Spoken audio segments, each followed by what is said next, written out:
This was a lot. What up, everybody? What up, everybody? Let's talk about it. It's April Dawn. What up, everybody? It's April Dawn. What up, everybody? It's April Dawn. Let's talk about it. What up, everybody? It's April Dawn. Let's talk about it. This is Amazon Prime's Them. Before I get started with this video, I want to give you guys a trigger warning. This video is going to contain a lot of discussions about gratuitous violence against Black people. It's kind of traumatizing. We're also going to discuss the R word that occurs in one of the episodes. So I want you to be aware of what you're getting into, okay? So just be mindful of that. If you are adverse to any conversation about that type of thing. The show gets really, really deep, and I just want to give you guys a warning. Also, at the beginning, I'm going to give somewhat of a spoiler-free review, but this review will contain some spoilers. So just so you know, if you keep watching and you haven't watched the show yet, you might want to go and watch the show and then come back to us, because I will be giving you some of the plot and some of the things that are going to transpire throughout the season. So I just want to say overall that I didn't think the show was absolutely horrible. I thought it had some good things about it. And one thing I'm always going to do on my channel is support Black actors and actresses. I am a Black actress, so I'm always going to support them. And I think the acting on this show was absolutely superb. So this is not a show I'm going to tell you to skip, but I am going to tell you to be mindful of what you are going to watch. You're going to need to take breaks. I don't think that they should have put all 10 episodes out at the same time. I do feel like they should have put it out weekly, because this is not something I could sit down and watch all at once. But it's kind of like one of those things that's a train wreck. You can't look away. It's so horrible, but you have to see like this family make it through this situation. So I'm not going to tell you to pass it up. I am going to tell you to be mindful about what you're watching. And if you can't handle it, get out. Okay? Get out. Hashtag Jordan Peele. So this show is about the Emery family. They are moving from North Carolina to Compton, California, which, if you didn't know, was a lily white community in the 1950s. This community was fiercely white. Not only white, but fiercely white, and they did a lot to protect the whiteness. When I watched the extras from the creator of the show, he discussed about how this really could have taken place anywhere in America, in New York, in Pennsylvania, in Chicago, anywhere up north. If you didn't know, there was a great migration of Black people from the South to the North, and they were trying to avoid things like Jim Crow and the segregated South, only to realize that they were met with more racism when they met up north. Many of the Black people who moved up north from the South or to out west from the South had to deal with some of these same tactics from their white neighbors who did not want them in their community. This is called pioneering, and we also saw it in the episode of Lovecraft Country, which I feel like low-key they did this in one episode, and we just got a whole season of that one episode, okay? Just the overview of the story, like I said, the family moves to California from North Carolina. There's a tragic event that has happened in North Carolina that has propelled them to move into a new place. They signed for a house in this white community on Palmer Drive, and as soon as they arrive, they are met with stares. They are met with this disdain. It is one thing about being African American, honey. All you got to do is walk into a space. Not just being African American, just being Black. You can walk into any space and upset the people. Your presence upsets people for some reason. Some people. So all these people are perplexed, honey. Their spirit is vexed. They are upset. They want to know, why is these niggers moving in their neighborhood? So we meet a cast of characters from the family first, which are Henry, Lucky, Ruby, and Gracie. Now, if you have seen the movie Us, the character of Ruby is played by the same actress that was in Us, and her name is Shahali Wright. Or we also meet supporting characters such as Betty, Clark, her husband, Dale, Earl, and a whole bunch of other racist ass white people. Okay? They didn't really serve any other purpose. Oh, George the milkman too. Yeah, he had a little storyline too, baby. Now, what we don't know when they move into this town is the family has faced, like I said, a horrible event that happened in North Carolina. So they're carrying some of their own personal traumas with them. And this allows a malevolent force to come into their home and seep into their minds. Okay. So not only do they have terrorism on the outside, they got terrorism on the inside, child. It's just a whole lot going on, baby. First of all, I want to start off with my likes, because let's go ahead and get that out the way. I felt like the production value of this show was A1. The art direction, the cinematography, the production of the show, the costumes, the acting, most of all, was superb in the show. It was excellent. Everything about the actors and actresses were amazing, especially the characters that play the Emery family. They were all amazing actors and actresses. I even liked Betty's character. I didn't like her character, but I thought the actress did a fantastic job playing Betty. They kind of gave her character the short end of the stick. I would have liked to see her like manifest into a more evil, character to get some more things done, but she didn't. But I thought that she did a great job playing that role. So they were absolutely great. The costumes, the setting was absolutely wonderful. The art piece aspect of it was really good. I did feel like they dragged some things out that could have been shortened, and we could have got more in some stories and less in some other stories. But overall, I thought that the art direction was awesome for the show, and like I said, the cinematography was great. I would have liked to know where this show was filmed at. It was kind of giving, Tyler Perry Studios a little bit. You know what I'm saying? But I wonder where it was actually filmed at. If you don't know, the show was executive produced by Lena Waithe, and I can't remember the name. His name is like David Smalls or something like that. I might be making that up. Please put it in the comments if you know that. The creator of the show. These are two African American people. A lot of people were likening this movie to Us, but it's nothing like Us as far as the story goes, other than they have some of the same actors and actresses. But other than that, it's nothing like Us. Maybe thematically, some of the things is pulling from maybe a Jordan Peele-esque type of thing, but Jordan Peele also pulls from other from other directors that, he's fond of. So it's kind of giving that 1950s horror film type of vibe, especially with the intros and how things are shot sometimes. Basically, that's what I liked about the show. Like I said, all those things were good in, aspects of the show. Now, as for my dislikes for the show, the trauma. Baby, we are traumatized out. Now, I am a proponent of movies that show the African American experience. I never think that we should stop having period pieces. I never think we should stop talking about what happened to Black people during those times, because I have lived through an administration that would like to wipe everything away and pretend like things didn't happen. Pretend like things weren't as bad as they were. So I am a proponent of watching period pieces. Now, I feel like there needs to be balance. There needs to be a balance, right? But I am not somebody who says we need to stop making these kinds of films. But, baby, when I tell you this was a lot, it was a lot. I had to fast forward through some episodes, and y'all know what episode I'm talking about. If you watched it, it's episode 5. It was rough. Episode 9 was rough to watch. Like I said, the gratuitous violence against Black people, sometimes it just felt like it was violence just to be violence. It didn't really serve a purpose. And I felt like the writing of the show was sort of disjointed at points. So we didn't really get a conclusion that I felt was, good. You know what I'm saying? We also had a lot of side subplots that I felt like didn't really amount to anything. The whole Betty and the George subplot didn't really amount to anything.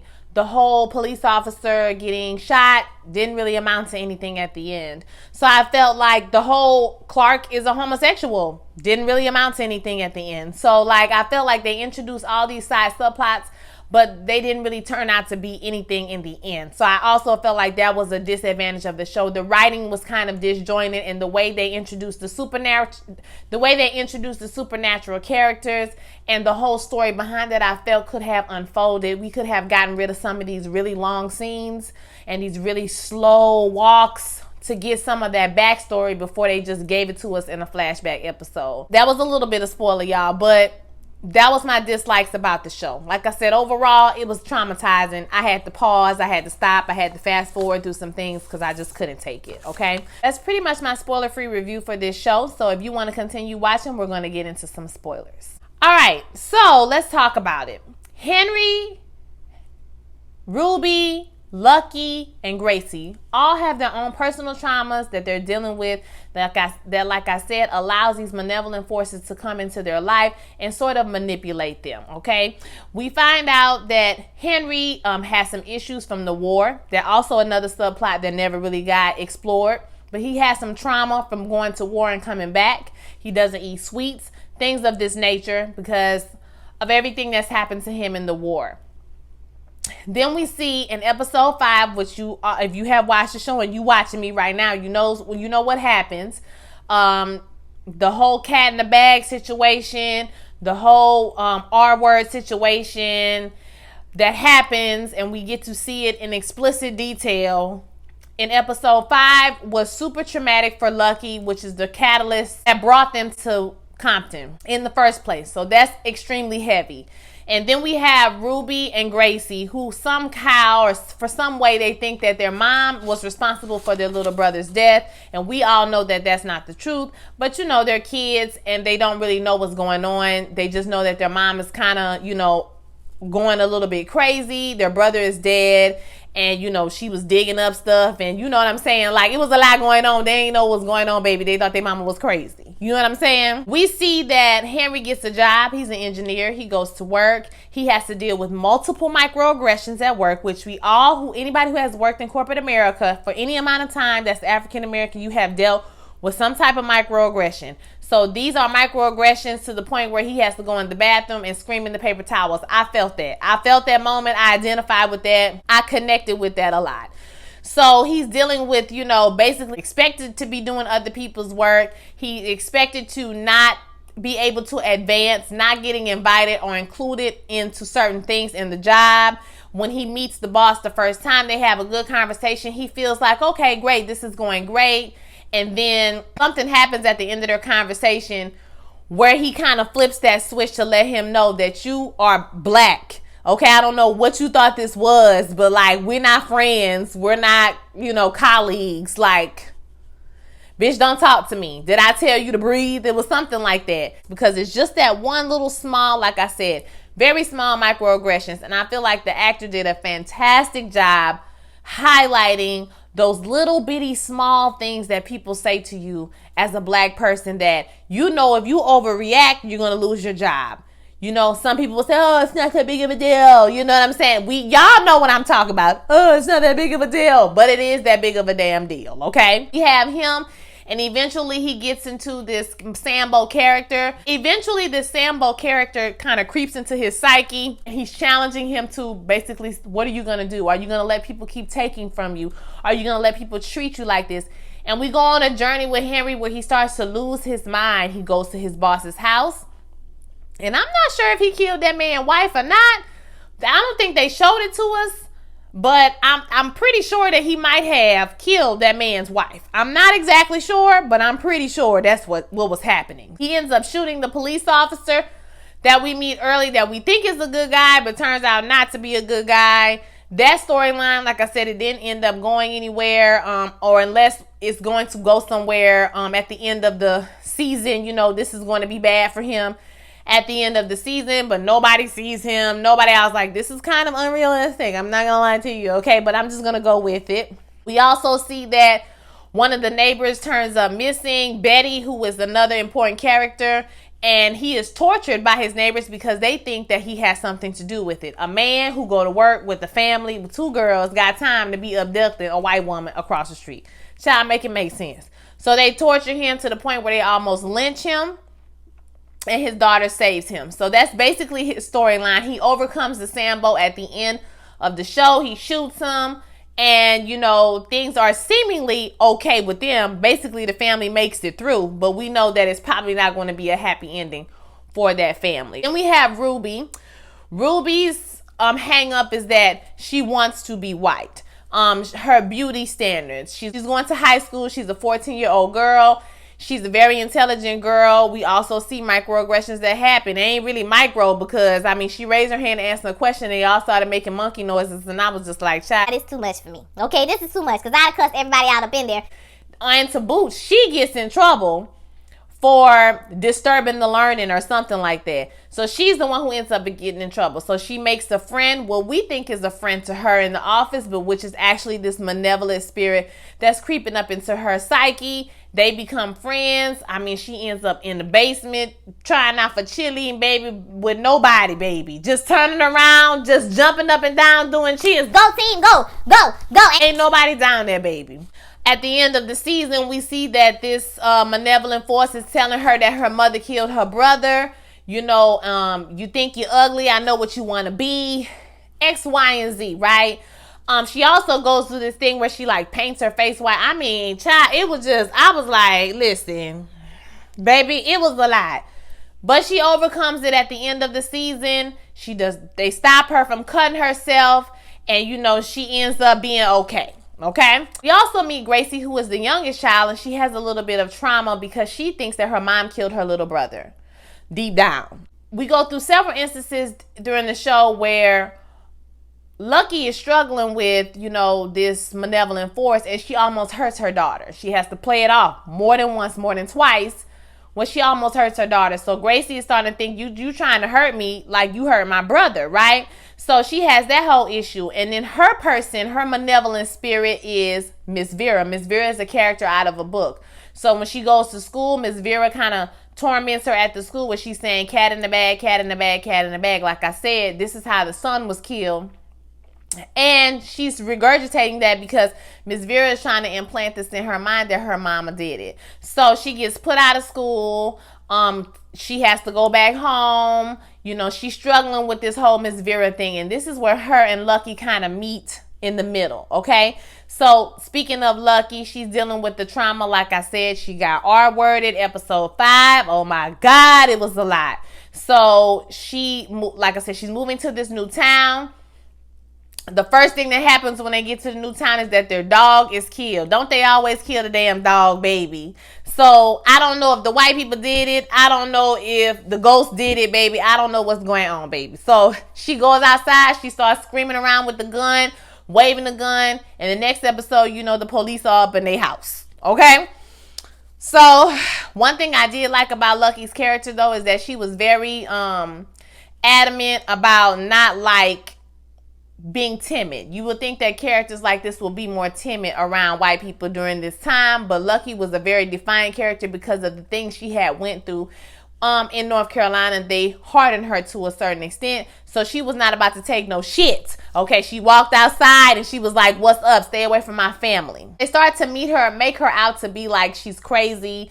She's having mental issues. This is what the husband tells the police officer, which we find out is in cahoots with the real estate agent to sell black people these homes. Because what happens in the real estate business is that when you sell a black person a home in the neighborhood, all the white neighbors move. So the real estate, you know, company is like, boom, they're going to throw money at us. You know what I'm saying? So this is a racket that we have going. Plus, when you're signing into the loan, it's something about 20%. They're charging these people more money and they're unable to get under the loan. They're unable to get above the loan, right? The money that they owe. So they don't really have any real equity in these homes. So it's not a lease, but it's like you don't have an equity. It's not your home. Basically, it's not your home at the end of the day. We see that when the family signs the paperwork, that there is a clause that says no African American shall live here, no people of Negro blood shall live here. And later on, we get a story, a backstory about that way at the end of the season, which I felt could have been put, you know, more could have been dropped, you know what I'm saying, throughout the season instead of having a whole flashback episode. So that takes care of that family. Then we have Betty, who is basically the main character, the head of the racist white people committee, okay? So she wants to get rid of these Negroes that have moved into her community. She is a Stepford wife type character. She's married to Clark. Clark seems sort of dismissive this whole time, and we don't really find out until, like I said, the very last episode, we find out why is he so dismissive of this whole thing, or why doesn't he care. But we find out later on that he's homosexual. So he is another marginalized person. So he's not really gung-ho about doing this to black people because he has a secret life going on as well. Okay, but Clark was a bitch personally to me, because you broke this man's leg because he called you the F word, but then again you roll right up on this black woman about to walk into this crowd. Both of y'all marginalized people, but you couldn't put her in your car and bring her to the house to get her through the crowd. You just drove away. So Clark was just bitch made. Period. Then we have some of the other characters who really, like I said, their whole point was to be mean and racist white people. They didn't serve any purpose in the story. They didn't have any backstory. We didn't learn anything about these people. Okay? They could have been there. They could have been gone. So with Betty, we get a whole side plot line with her and the milkman George. Everybody thinks the milkman is so fine, baby. He think he got it going on, honey. He look like a fake ass dollar store Luke Perry, okay? Her husband ain't giving her them vibes like she wants, and so she kind of flirt with him a little bit. Everybody know that he like Betty. You know what I'm saying? He got eyes for Betty, and so she kind of forms this relationship with him, and she tells him about how she wants these black people just out of her neighborhood, baby. She is tired of these black people up in her neighborhood, and everything comes to a head. I think it's episode 5, 6, something like that, where Lucky slapped the dog shit out of her, and I was here for that. That was one of the best moments of the entire season, and it brought a bit of levity. That was the only bit of levity that we got. A little lightness in this whole thing was when she said, baby, hold my purse real quick. And she went over there and slapped the dog shit out that lady. That lady ain't know what to do. She didn't know what to do. She was very upset. She was vexed, honey. Okay? And she went to the milkman, and she thought the milkman was going, I don't know what she was planning to do, for him to go over there and kill them people, for him to burn their house down. Like, I don't know what Betty's plan was. She thought the enemy was across the street. Baby, Betty was highly mistaken. So first she went to her parents before she went to the milkman. I think she went to her parents first, and we find out that Betty's family, her father had been molesting her, which I felt like was just extraneous information, because that doesn't have anything to do with why she don't like black people. Like, I would, if they was going to give us a backstory, I would have rather the backstory been like, why is she so hateful? What about her makes her hate black people? Not just dislike them and not want them in the neighborhood, because she had other neighbors who were just like, okay, we don't want them here, but bitch, we'll just move. Like, it's not that deep. You know what I'm saying? We'll move. She had to have them out, and this was her community. It was her street.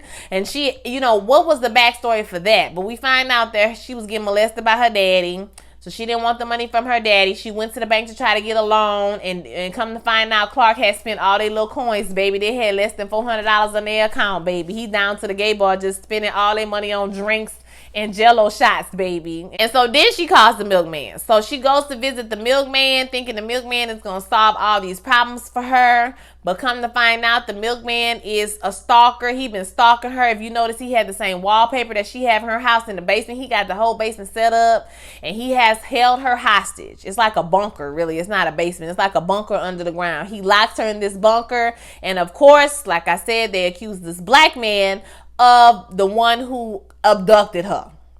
So he keeps her for several days. She figures out a way to stab him in the neck with a cork, but baby, it don't work. No weapon formed against George prospered, okay?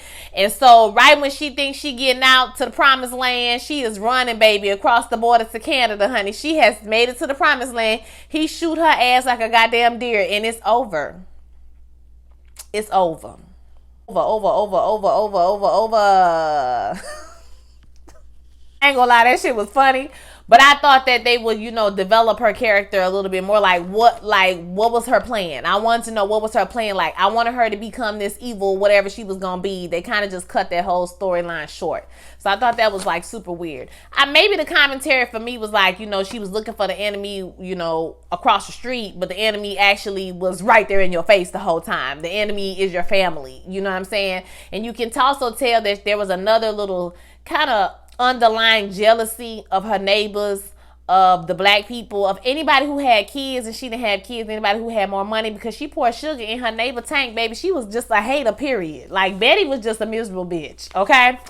And yeah, he shot her ass like a deer in the forest.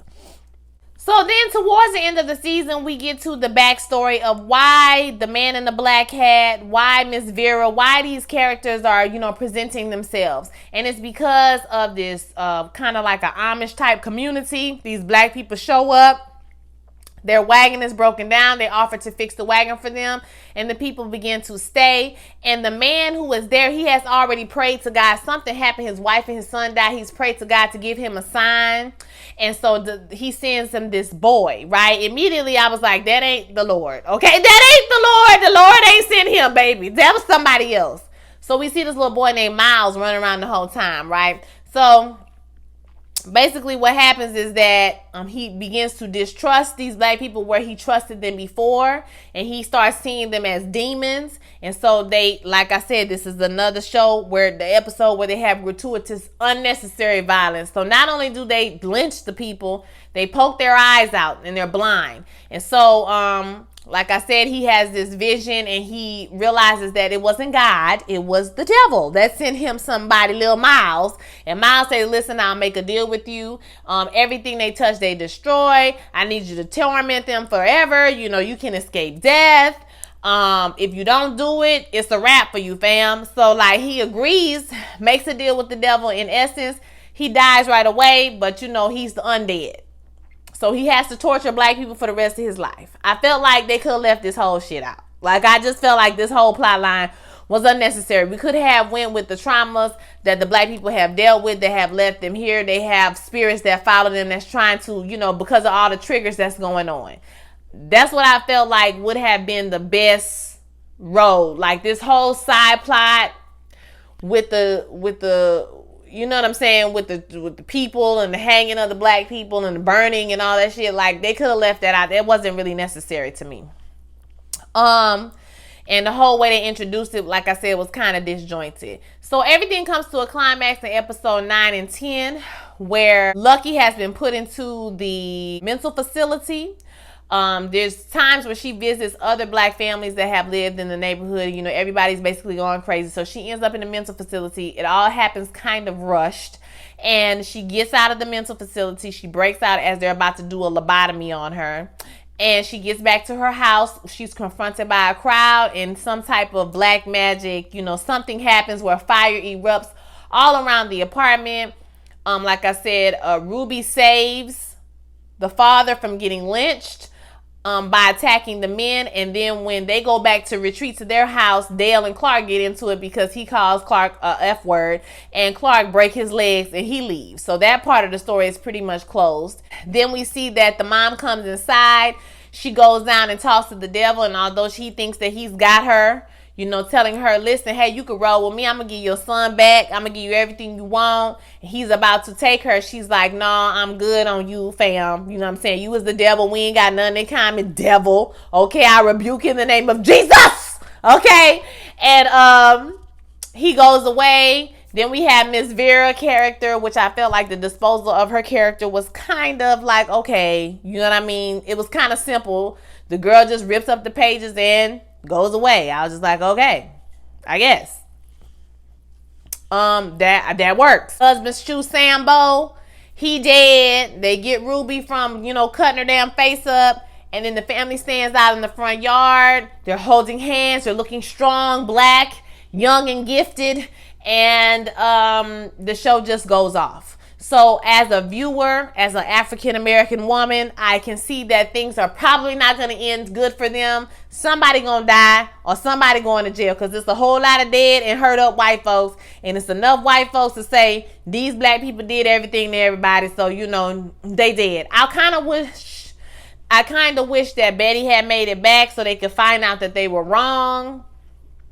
These people are not going to just walk away from that. So although we feel a sense of triumph that the family made it through, and that's what really kept me watching, is I want to see this family make it through. But, the family made it through and I was happy, but we can see that there's not going to be a happy ending. And this is an anthology series, y'all. So we won't see these people again. We might see the same actors play some different roles next season, but it'll be a completely different story the next season. So I watched all the asides. I watched all the director, you know, and the creators cuts. They did have a female director for episode 5, a black woman, which I felt was great because of the subject matter. And I heard the actress speak about how she felt about the role and portraying that episode, and she felt like she wanted to do justice to people who had went through horrible things like this, because we all know things like this happen. But at times I did feel like it was too much. With everything that's going on in the world, maybe y'all should have released this shit next year. Okay? Like, it's a panini. George Floyd trial is going on. Like, it's a lot that's happening right now at this moment. And it was just times, and there were legit times where I was just like, I can't watch this today. Like, I can't put myself through this. I was uncomfortable. I was squirming in my seat. The fact that you didn't even have to introduce supernatural elements to make it freaking terrifying, and to know that people walk this earth right now who are descendants of people who were so evil for no reason other than the presence of black people. That's crazy.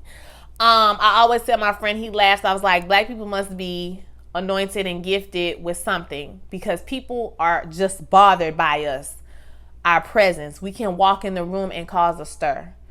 They do everything they can to separate us from each other, to keep us apart, to keep us from having families and building wealth and have communities, because there must be a reason. There's a reason why. Because we are destined for greatness. And if we really got together and did what we need to do as a people, we could really change this world for the better. Okay, we could really do some things.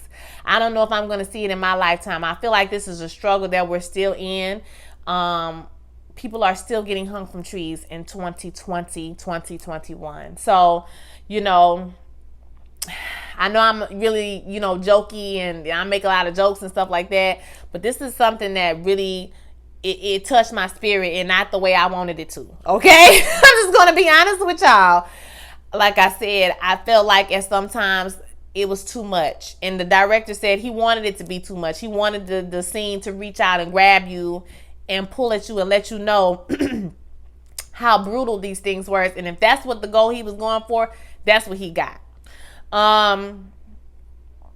Like I said, overall, I'm not going to tell you to skip it, because I'm always going to support black people working. I'm always going to support excellent artistry as far as acting and, you know, other things production-wise.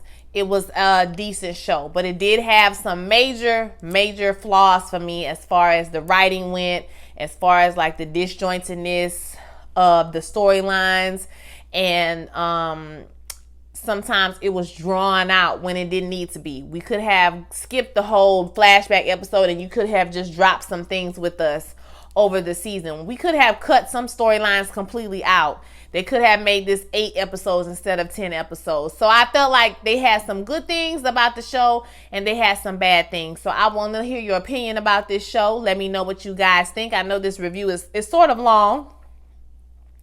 So let's have a discussion about it in the comments. If I forgot anything, if anything stuck out to you that I didn't talk about, please talk about it in the comments or whatever. I'm not perfect. Like I said, I didn't take super notes after the first episode, because my spirit was like, girl, this ain't touching your spirit. You don't need to be writing all this down and bringing this type of energy into your household, okay? Because as a woman who was having a baby, the episode 5 was just like, Lord Jesus, have mercy. I was just like, I can't, this is a lot. I was like, who made this? Bitch, why would you make this? Why would y'all put this out right now? Like, you couldn't wait 6 months? It was a lot to digest. So I definitely want to hear your thoughts about this show. Don't forget to like, comment, and subscribe. Come hang out with me tomorrow night. That's Wednesday night at 6:30 p.m. Central. We will be doing a Queen Sugar live review. I don't watch it tonight. I typically watch it in the morning so I can take my good notes. And so we'll talk about it then.